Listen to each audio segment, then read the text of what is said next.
மறுபடியும் இந்த காஃபி பாட்டிலோட வந்திருக்கிறேன். இந்த காஃபி பாட்டில் இது வந்து ஒரு கஸ்டமர் என்னட்ட ஆன்லைனில் திங்ஸ் வாங்கினவங்க. அப்போ எனக்கு பார்க்கல, அவங்க கூடவே பே பண்ணிட்டாங்க. அப்போ எவ்வளோ பேலன்ஸ் இருக்குது, நீங்கள் அடுத்த ஆர்டரோட சேர்த்து எடுங்க வச்சிருக்கிறேன்னு நான் சொல்லும் போது இல்லை, அதை வந்து இந்த காஃபி பாட்டிலுக்குள்ள போட சொன்னவங்க இதுக்குள்ள.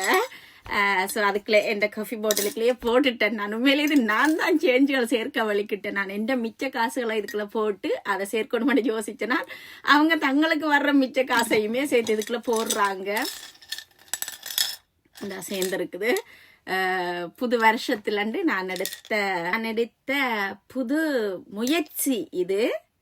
வெள்ளம் இருக்கு தானே, ஸ்ரீலங்காவில் வந்து வெள்ளத்தால பாதிக்கப்பட்ட மக்களுக்காண்டி பேபி அரிஷா வந்து ஒரு பேஜ் வந்து சேரிட்டி ஜஸ்ட் கிவிங் பேஜ் வந்து ஓப்பன் பண்ணினவா காசு கலெக்ட் பண்றதுக்கு. உண்மையில பாத்தீங்கன்னா நிறைய பேர் அதுக்கு டொனேட் பண்ணிருக்கிறீங்க, நன்றி உங்களை எல்லாருக்கும். உண்மையிலேயே டார்கெட் வந்து நான் 1000 pounds அதுல போட்டு வச்சிருந்தேன்னா 616 ரூபா அப்படி சேர்ந்துருக்குது. பட் நான் அதை இன்னும் கொஞ்சம் சேரட்டுமே என்றதுக்காண்டி இன்னும் அதை எடுத்து நான் ஒன்றும் உதவி செய்யணும். நாங்க செய்யறது ஏதாச்சும் கொஞ்சம் பிரயோசனமா இருக்கட்டுமே, கொஞ்சம் கொஞ்சமா ஒரு 4 பேருக்காண்டி 4 நாள் அப்படி கொடுக்கறத விட ஏதாச்சும் ஒன்று பிரயோசனமா இருக்கட்டுமே, அவ்வளோ தொகையும் சேர்ந்து முடிய செய்வோம்ன்றதுக்காண்டி அதை வந்து அப்படியே விட்டுருக்கிறேன். இன்னும் சேர இல்லை, 600 சச்சு தான் சேர்ந்துருக்கின்றபடியே அப்படியே அந்த பேஜ்லயே இருக்குது அந்த காசு.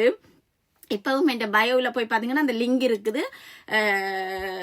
உங்களால முடிந்தது சிறுதுளி பெருவெள்ளம். நீங்கள் இப்பவும் அதை கிளிக் பண்ணி பே பண்ணலாம்.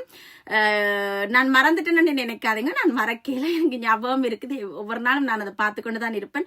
அதே மாதிரி ஊர்ல இருக்கிற எல்லாருக்கும் மழை வெள்ளம் போயிட்டு தொழிய அவையோட வாழ்க்கைகள் இன்னும் நோமல் நிலைக்கு எல்லாரோட வாழ்க்கைகளும் உண்மையில வரையல.